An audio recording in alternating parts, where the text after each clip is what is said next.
Olha, já parou para pensar? E se o Congresso pudesse aprovar qualquer lei, mesmo uma que fosse contra os nossos direitos mais básicos? Pois é, no Brasil existe um guardião para impedir que isso aconteça, o chamado controle de constitucionalidade. Hoje a gente vai desvendar como é que esse sistema funciona, sabe? Ele é tipo a checagem final do poder, garantindo que a nossa lei maior, a Constituição, seja sempre respeitada. Então vamos lá. O nosso roteiro aqui é simples, tá? A gente vai passar por 5 pontos-chave. Primeiro, por que a Constituição é que manda em tudo? Segundo, como é que a gente identifica uma lei que está com, digamos, um defeito? Terceiro, quando é que essa checagem acontece? Quarto, quais são os caminhos que o judiciário usa para fazer isso? E por último, mas não menos importante, o que acontece na prática quando uma lei é considerada inválida? Então, para começar, vamos direto ao ponto. Por que a gente precisa de um sistema de controle como esse? Bom, a resposta para isso está na própria ideia do que é uma Constituição. Pensa comigo, o Congresso vai lá e aprova uma lei nova, certo? Mas o que garante que essa lei não está atropelando os nossos direitos fundamentais, aqueles que a Constituição protege com unhas e dentes? É exatamente essa pergunta, essa questão central, que o sistema que a gente vai ver hoje tenta responder. E a resposta é essa aí, o controle de constitucionalidade. É ele o guardião, sabe? A ferramenta que garante que a Constituição está lá no topo de tudo, servindo como a grande régua para medir todas as outras leis e normas.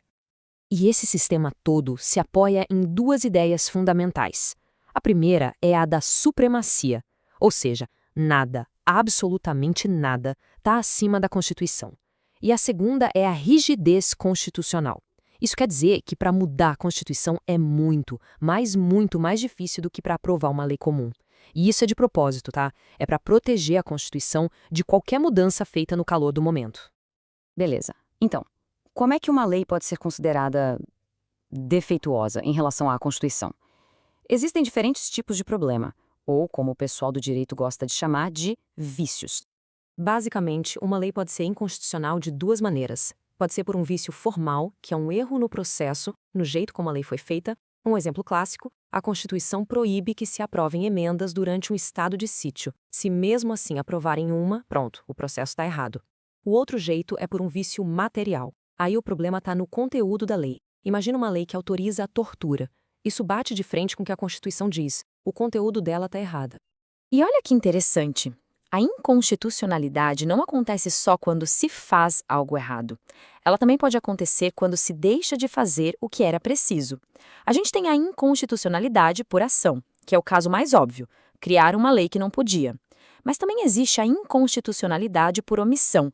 Isso acontece quando o governo simplesmente não cria uma lei que é necessária para que um direito que está lá escrito na Constituição possa realmente valer na prática. Ok, isso tudo leva a gente para a próxima pergunta lógica, né? Afinal, quando é que essa checagem constitucional acontece? Existem dois momentos principais para isso. A gente tem o controle preventivo, que, como o nome já diz, acontece antes do projeto virar lei. Isso rola lá nas comissões do Congresso ou quando o presidente da República veta um projeto, por exemplo. E depois a gente tem o controle repressivo, que acontece depois que a lei já está valendo. E esse aqui, o repressivo, é quase sempre trabalho do Poder Judiciário. Agora a gente chega no coração da coisa.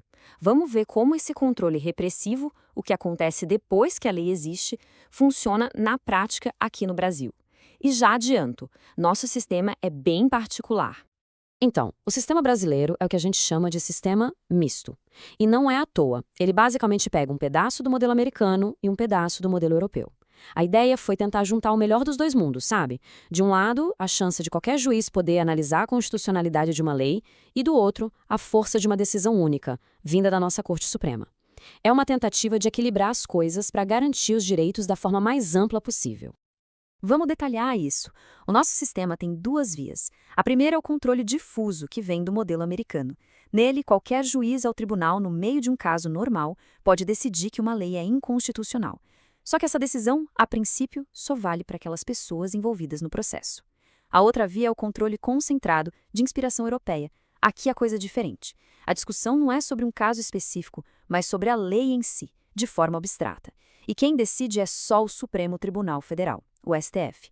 E o mais importante, quando o STF decide aqui, a decisão vale para todo mundo. É o que chamam de efeito erga omnes. Uma única decisão pode mudar a regra do jogo para o país inteiro.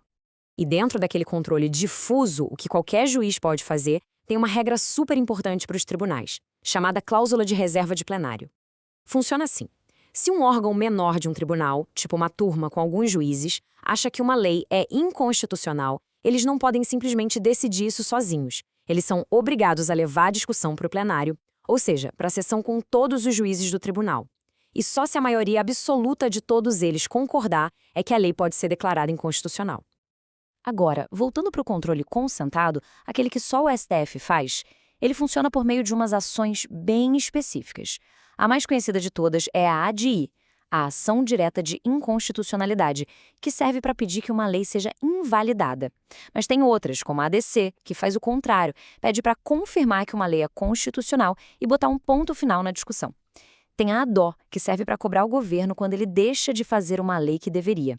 E, por fim, a ADPF, que é tipo um coringa, um último recurso. Essa ADPF é como um canivete suíço, sabe? Ela é usada quando nenhuma das outras ferramentas serve. Por exemplo, imagine que uma lei municipal viola um direito fundamental.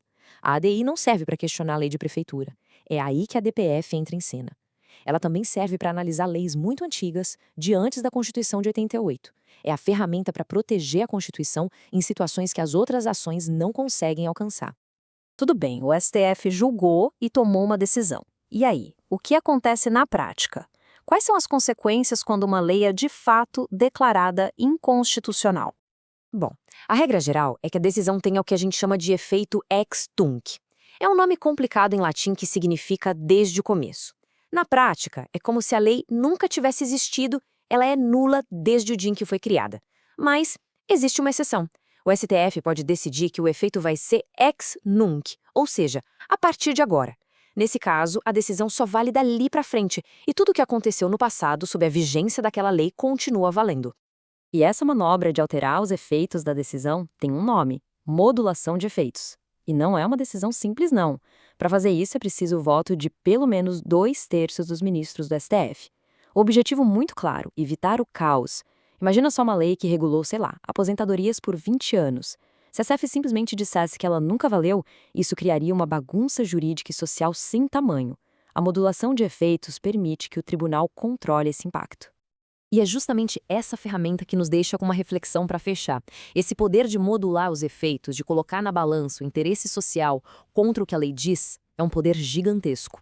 Isso mostra a responsabilidade enorme que o STF tem nas mãos e levanta aquela pergunta fundamental: onde é que termina a interpretação da lei e onde começa uma decisão política? É uma linha muito, muito tênue, que fica bem no coração do nosso sistema democrático.